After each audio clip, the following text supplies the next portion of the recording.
Selamat pagi teman-teman.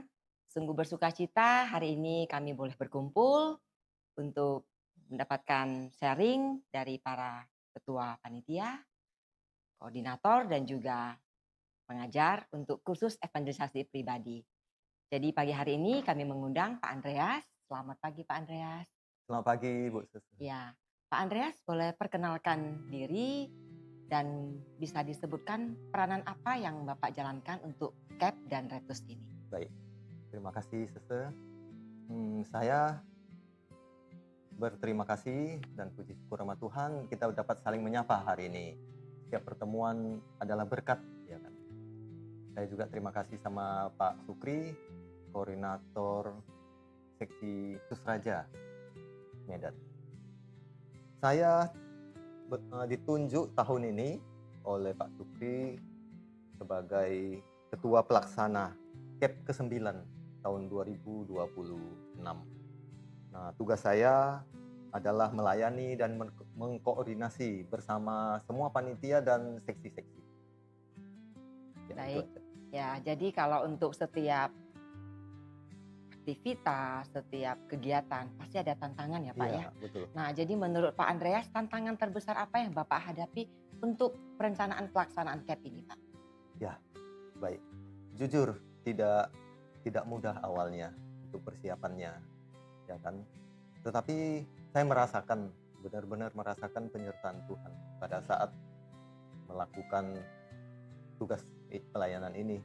Misalnya pada saat saya memilih atau minta seseorang jadi panitia, banyak dari mereka menjawab iya, ya kan. Gitu.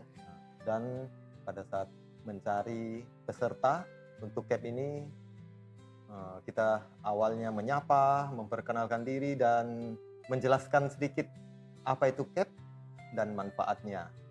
Dan saya lihat beberapa orang dan banyak sudah tertarik dan ada 1-2 orang sudah mendaftar itu sebelum kita membuka secara umum ya. Ingat saya ya, saya daftar katanya gitu. Ya, itulah Ya, yang saya jadi rasakan. sungguh membanggakan ya Pak ya. Ya. Jadi di CAP yang ke-9 ini, nah Bapak bisa sharingkan ke kami hal apa yang membuat Bapak membanggakan bahwasanya dari peserta itu membuahkan hasil daripada CAP ini? Ya. Jadi peserta atau alumni CAP yang lalu, yang ke-5, ke-6, ke-7, ke-8, saya kenal beberapa orang, saya tanya mereka apa manfaatnya, apa yang mereka rasakan. Dari mereka sendiri mengatakan, saya simpulkan tiga poin ya. Yang pertama, mereka lebih peka merasakan kasih Tuhan dalam Amin. kehidupannya. Ya. Yang kedua, mereka lebih berani untuk memberikan kesaksian kepada keluarga, sahabat, maupun teman-temannya. Jadi menguatkan istilahnya kan. Yang ketiga, mereka merasakan bahwa dalam keluarganya dia dapat keluarga baru, dalam iman dan saudara dalam Kristus. Nah, yang baru. Itu menurut saya. Ya, baik Pak Andreas. Jadi dari setiap pelaksanaan CAP itu pasti akan ada banyak hal yang membanggakan. Iya. Terima kasih Pak Andreas atas Oke. kesempatan dan waktu yang Bapak berikan Oke. untuk memberikan sharing kepada teman. Oke, terima kasih Bu Terima kasih. Sese.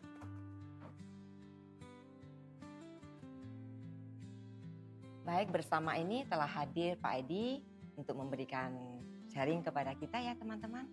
Silakan diperkenalkan Pak Edi untuk posisi Bapak dan peran Bapak dalam CAP 9 ini. Ya, terima kasih Bu Sese, terima kasih juga pada panitia CAP. Nama saya Edi Cuanti. Biasa saya dipanggil Pak Edi. Kalau nama baptis saya Eduardus. Nah, saya di sini saya berterima kasih karena saya masih dipercayakan oleh panitia sebagai pengajar di dalam CAP ke-9 ini ya. Itulah, maka saya bersyukur apa yang saya ada dapat saya bagikan kepada umat kita, ya, supaya kita bisa bersama-sama mengerti apa itu CAP. Saya rasa itu ya peranan saya di CAP 9 ini. Ya, baik. Ya. Jadi Bapak sebagai pengajar ya Pak ya? Salah satu Salah pengajar. satu pengajar. Berarti Ya. akan ada banyak pengajar untuk para peserta. Masih dipercayakan. Baik, baik. Nah, sebagai pengajar, Pak, tujuan utama dalam pembelajaran CAP ini menurut Pak Edi itu hal apa yang dapat diperoleh? Kalau kita bicara mengenai tujuan CAP, ya kan, tentu CAP ini penting baru kita adakan di gereja kita ini. Benar. Tujuannya sebetulnya kalau menurut di kitab suci itu ada tertera di dalam Markus 16 ayat 15 itu suatu perintah amanat agung dari Kristus sendiri ya. Pada waktu dia bersama-sama murid-muridnya dia mengajar. Tapi itu juga berlaku bagi kita semua, ya. Karena di situ ada satu amanat yang tidak bisa kita abaikan.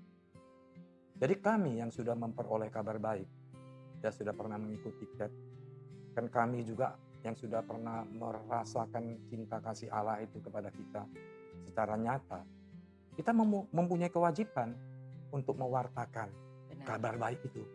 Nah, itulah diadakanlah kursus evangelisasi pribadi. Kita telah menerimanya secara pribadi. Dan kita akan mewartakannya, membagikannya ya kepada orang-orang yang belum begitu paham. Ya, bagaimana, apa arti kursus evangelisasi pribadi. Jadi tujuannya ya supaya kabar baik yang kita terima bisa kita sampaikan kepada orang-orang lain yang belum begitu mengerti atau yang belum menerima atau yang sama sekali udah menerima tapi mereka kurang menyadari akan cinta kasih Allah kepada dia.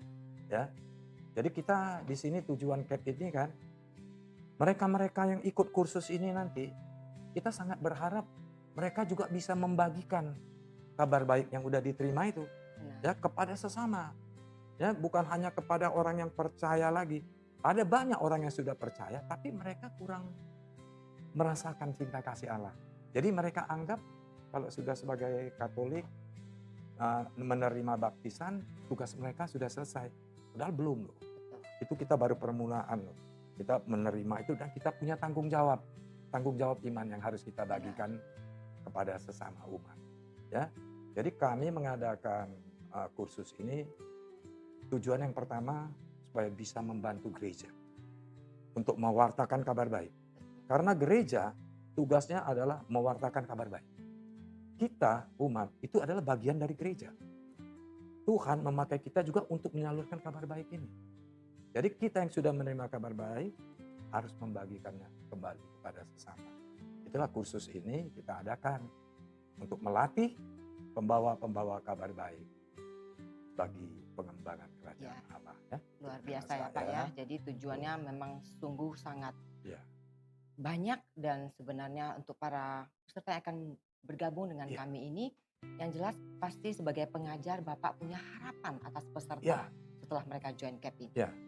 Ya. Kalau kita pengajar, tentulah kita mengajar itu akan berusaha sebaik mungkin supaya para peserta itu bisa menyerap apa yang kita alami, yang kita saksikan, ya. Dan mereka nanti terdorong dari dalam. Iman mereka akan bangkit dan mereka sadar, oh Allah itu benar-benar mengasihi kita. Kalau di wawancara ini saya kan nggak bisa menjelaskan secara detail, ya karena kelewat panjang ya. Karena itu maka kami adakan CAP ini supaya mereka ikut. Betul. Nanti kalau mereka mau tahu lebih dalam lagi, ikut CAP itu. Itu sungguh-sungguh sangat bermanfaat bagi perkembangan iman. Itu kami harapkan. Jadi mereka itu nanti, ya, mereka sudah mengalami kabar baik itu. Kabar baik itu mendorong mereka dari dalam, membuat mereka hidup mereka berubah menjadi lebih baik, ya, dan punya pengharapan. Pengharapan yang mereka dapatkan itu tidak sia-sia. Itu memang nanti kalau kita udah ikut CAP itu berubah. Kita berubah menjadi lebih baik. Karena apa? Pengenalan kita akan Kristus tidak serupa sebelum kita ikut CAP. Betul, itu yang saya alami ya. Iya, setuju, Pak. Sebelum kita ikut CAP, kita Katolik ya biasa-biasa aja. Gua ke gereja kenapa rupanya? Iya. Katekismus gua bisa. Doa gua bisa. Semua gua bisa. Tapi mungkinkah kita menyadari kasih Tuhan itu bagaimana kepada kita? Dalam langkah-langkah hidup kita yang setiap hari. Bukan enteng, berat. Tetapi ada Tuhan yang selalu mengasihi kita. Inilah kabar baik ini yang kita sampaikan. Ya, jadi yang ikut CAP itu nantinya dia akan mengalami suatu perubahan dalam hidup dia. Pembaharuan dalam hidup dia.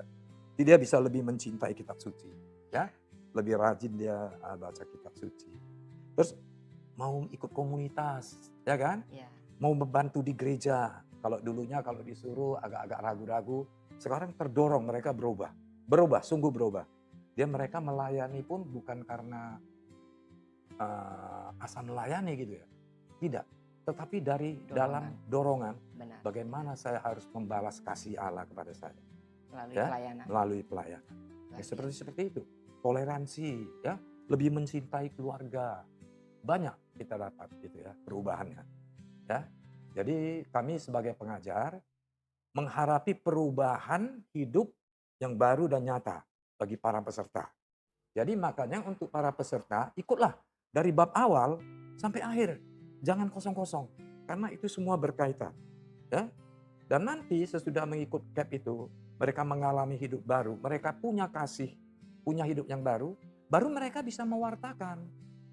Jadi kalau mereka hidup, kalau nggak ada perubahan dalam hidup mereka, bagaimana mereka mau mewartakan kabar baik itu? Jadi kita pengajar semua akan berusaha ya supaya mereka benar-benar menerima kabar baik, membawa perubahan hidup di dalam kehidupan mereka, dan mereka siap kita utus. Tuhan Yesus utus. Itu nanti itu karya Roh Kudus. Mereka akan merasakan itu. Campur tangan Roh Kudus dalam setiap pelayanan mereka. Nah, itulah yang kami harapkan, pengajar harapkan. Ya, jadi pekerjaan mewartakan kabar baik ini bukan hanya pastor aja ya. Pastor cukup berat tugasnya ya. Gak mungkin dia mampu mereka saja ya. Jadi kita orang awam ini digerakkan. Dan ingat bahwa pewartaan kabar baik itu kewajiban bagi setiap orang yang sudah menerima Yesus dan menerima kabar baik itu. Itu kewajiban. Ya, jadi mari kita sama-sama ikut CAP ini. Nah, kami pengajar tetap akan berusaha memberi yang terbaik. Ya, semoga Tuhan Yesus mencurahkan Roh Kudus kepada kita semua, mulai dari panitia, semua anggota, diberkati Tuhan untuk dapat melaksanakannya dengan baik. Saya kira itu. Jadi teman-teman sungguh luar biasa ya, ini hanya sharing singkat dari Pak Edi, dari salah satu pengajar saja, jadi belum lagi dari pengajar yang lain. Maka dari itu mari bersama-sama ikuti CAP ini dan kita akan bertemu bersama. Terima kasih Pak Edi. Terima kasih.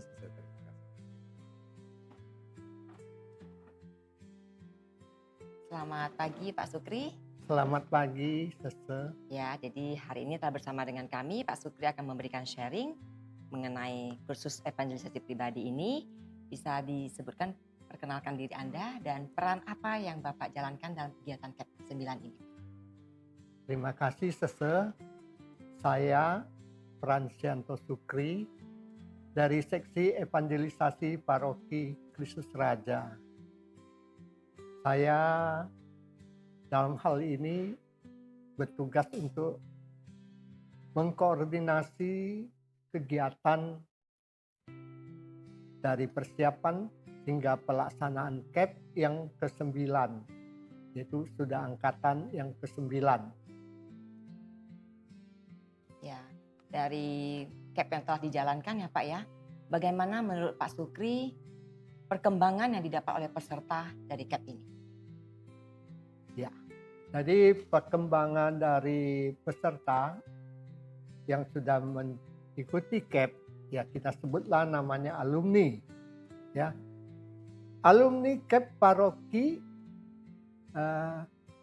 sudah mencapai angkatan ke-8 sejak dimulai CAP yang pertama pada tahun 2013. Jadi sudah lebih kurang 13 tahun. Jadi pada tahun ini kita akan melakukan CAP angkatan yang ke-9. Nah, berkaitan dengan pertumbuhan iman ya dari para alumni, dari penelusuran kami terlihat bahwa pertumbuhan iman alumni ini cukup positif. Puji Tuhan. Di dalam lingkup pelayanan gerejani. Hal ini dapat kita lihat ya dari sikap dan dedikasi dari alumni dalam merespon pelayanan dan pewartaan kabar baik. Kami juga melihat ya bahwa mayoritas dari alumni kita, apakah yang sekarang ada di DPP harian maupun pengurus lingkungan maupun kategorial, ini sungguh meneguhkan kita ya bahwa pelayanan mereka itu betul-betul mencerminkan ya bahwa mereka itu adalah murid-murid Kristus. Amin. Ya. Jadi dari Pak Sukri sendiri, apa pesan yang akan Bapak berikan kepada umat atas hal yang berkaitan dengan karya evangelisasi di paroki ini? Terima kasih, Sese. Kita tahu bahwa kursus evangelisasi pribadi ini sebenarnya merupakan salah satu program paroki yang akan dilakukan pada tahun 2026 ini. Dan ini sejalan dengan Sinode Diosesan Keuskupan Agung Medan yang ke-7, bahwa kita semua umat Katolik berjalan bersama untuk saling mendengarkan, saling meneguhkan, dan mewartakan kasihnya kepada sesama. Nah, KEP itu sendiri merupakan salah satu sarana, sarana dalam kegiatan untuk mengajak umat Katolik untuk menghayati kabar baik itu dalam dirinya, sehingga seseorang secara pribadi akan mengalami perubahan hidup lewat semangat penginjilan. Sampai akhirnya ia dapat membagikan sukacita iman itu kepada orang lain. Seperti tadi dikatakan Pak Edi, bahwa sesudah menjalani KEP ini, dia akan mengalami perubahan hidup. Perubahan hidup itu melalui kesaksian-kesaksian iman, kesaksian hidup dari peserta dan juga dari pengajar. Ya. Nah, untuk ini saya himbau, saya harapkan pada Bapak dan Ibu, saudara-saudari, ya, mari kita alami, ya, mari kita ikuti sesi KEP ini. Karena itu akan sangat meneguhkan iman kita. Dan pada kesempatan ini, kami sangat bersyukur kepada Tuhan dan juga sangat berterima kasih kepada parokus kami yang terkasih, Pastor Yohanes Yandi Buntoro CDD, dan Vikaris parokial kami, Pastor Yuki Hartandi, yang begitu memberi perhatian, bantuan, dan dukungan agar persiapan dan pelaksanaan KEP ini dapat berjalan dengan baik. Terima kasih Pak Sukri atas sharingnya. Jadi teman-teman, setelah sharing yang kita peroleh pada hari ini, kami sungguh menghimbau teman-teman untuk bergabung karena disitulah perubahan terjadi dan telah diadakan kursus. Jadi mari berdaftar segera karena di bulan Oktober kelas akan segera dimulai. Jadi boleh menghubungi Pak Sukri, Pak Edi dan juga Pak Andreas dan juga satu bro kita, Bro Edwin. Jadi pada hari ini kami sungguh bersukacita dan kami sungguh menantikan kehadiran teman-teman untuk bergabung dalam KEP ke-9 ini. Terima kasih. Terima kasih.